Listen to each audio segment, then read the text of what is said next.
বন্ধুসকল আকৌ HS first year পৰীক্ষাৰ পেপাৰ লিক হ'ল। কেইবাখন স্কুলত ধৰা পৰিছে, কেইবাখন স্কুলতো লিক কৰা হৈছে পেপাৰ। আৰু এখনকৈ পেপাৰ নহয়, দুখন পেপাৰ লিক হৈছে পৰীক্ষাৰ আগতে।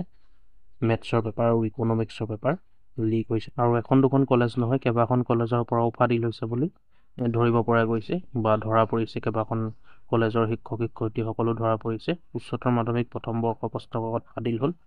যিটো ফাৰ্ষ্ট ইয়াৰ এক্সাম অনুষ্ঠিত হ'বলগীয়া আছিলে 19 তাৰিখে, যিখন মেথছৰ পেপাৰ আছিলে, মেথছৰ পৰীক্ষা আছিলে, 19 তাৰিখে প্ৰশ্নকাকত ফাদিল হ'ল। আৰু তাৰ পাছতে 22 তাৰিখে আকৌ ফাদিল হ'ল ইকনমিক্সৰ পেপাৰ।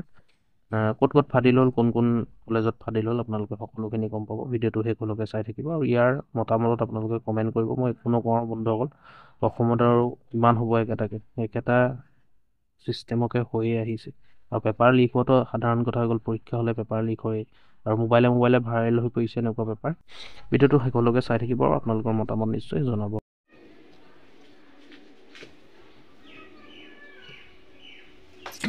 ৰাজ্যত পুনৰ ফাদিল পৰীক্ষাৰ প্ৰশ্নকাকত।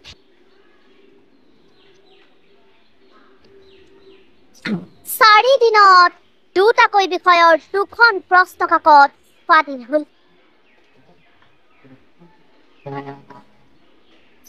এইবাৰ উচ্চতৰ মাধ্যমিক প্ৰথম বৰ্ষৰ প্ৰশ্নকাকত ফাদিল। 19 মাৰ্চত ফাদিল হৈছিল গণিত বিষয়ৰ প্ৰশ্নকাকত। মই নিজে চাইছো, মই নিজে পেক কৰি আকৌ তেনেকে ধুনীয়াকে ৰাখি থৈছো। 21 মাৰ্চত ফাদিল হ'ল অৰ্থনীতি বিভাগৰ প্ৰশ্নকাকত। কিন্তু অৱশেষত সেই ফাদিল হোৱা প্ৰশ্নকাকতখনেৰেই 22 মাৰ্চৰ পুৱা পৰীক্ষা অনুষ্ঠিত কৰিলে মাধ্যমিক শিক্ষা পৰিষদে। পৰীক্ষা পাতিব নালাগিছিলে। যদি পেপাৰখন যোৱা নিশা ওলাইছিলে, তেতিয়া চৰকাৰে যদি গম পাইছিলে, তেতিয়া পৰীক্ষাটো পাতিব নালাগিছিলে, আজি বাতিল কৰি দিব লাগিছিলে। কিন্তু সেইটো পৰীক্ষা দিয়া একো অৰ্থই নাথাকিলে তেতিয়াহ'লে। অৱশ্যে 19 মাৰ্চত গণিতৰ প্ৰশ্নকাকত ফাদিল হোৱাৰ পিছত 21 মাৰ্চত থকা গণিতৰ পৰীক্ষা স্থগিত ৰাখিছিল মাধ্যমিক শিক্ষা পৰিষদে। কিন্তু অৰ্থনীতি বিভাগৰ পৰীক্ষা স্থগিত নাৰাখিলে পৰিষদে, তাৰ পৰিৱৰ্তে দিলে তদন্তৰহে নিৰ্দেশ। কিন্তু গণিত বিষয়ৰ পৰীক্ষাৰ প্ৰশ্নকাকত ক'ৰ পৰা ফাদিল হৈছিল? অৱশেষত তদন্ত কৰি প্ৰশ্নকাকত ফাদিল হোৱা বিদ্যালয়ৰ তালিকা দিলে মাধ্যমিক শিক্ষা পৰিষদে। ৰাজ্যৰ উজনি নামনি উত্তৰ অসমৰ 10খনকৈ জিলাৰ 15খনকৈ বিদ্যালয়ৰ পৰা ফাদিল হৈছিল উচ্চতৰ মাধ্যমিক প্ৰথম বৰ্ষৰ গণিত বিষয়ৰ প্ৰশ্নকাকত।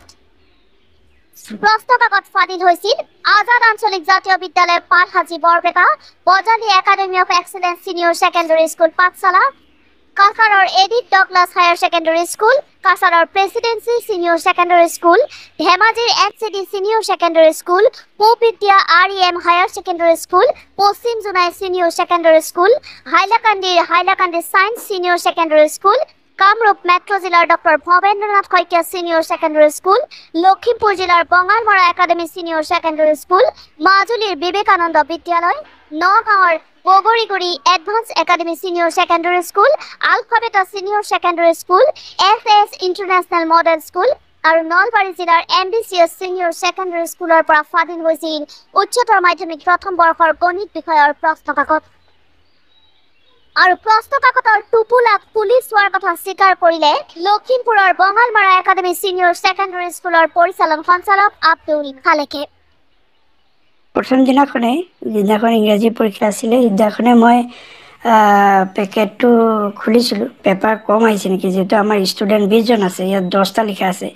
গতিকে মই তলফালে পেপাৰটো চাইডে খুলি চালোঁ, চাই দেখিছোঁ 20 আছে। 20 থকাৰ পিছত মই আকৌ তেনেকেই চিলটো যেনেকৈ আছিল তেনেকৈ মাৰি ভিতৰতে থৈ দিছিলোঁ। 18খনকৈ কলেজৰ নাম আহিছে, হয়তো কোনোবাই ক'ৰবাৰ পৰা লিক হৈছে। পৰীক্ষাৰ সন্দৰ্ভত যি অভিযোগ আহিছে আমাৰ বিদ্যালয়ৰ নামত, সেইটো সম্পূৰ্ণ ভিত্তিহীন।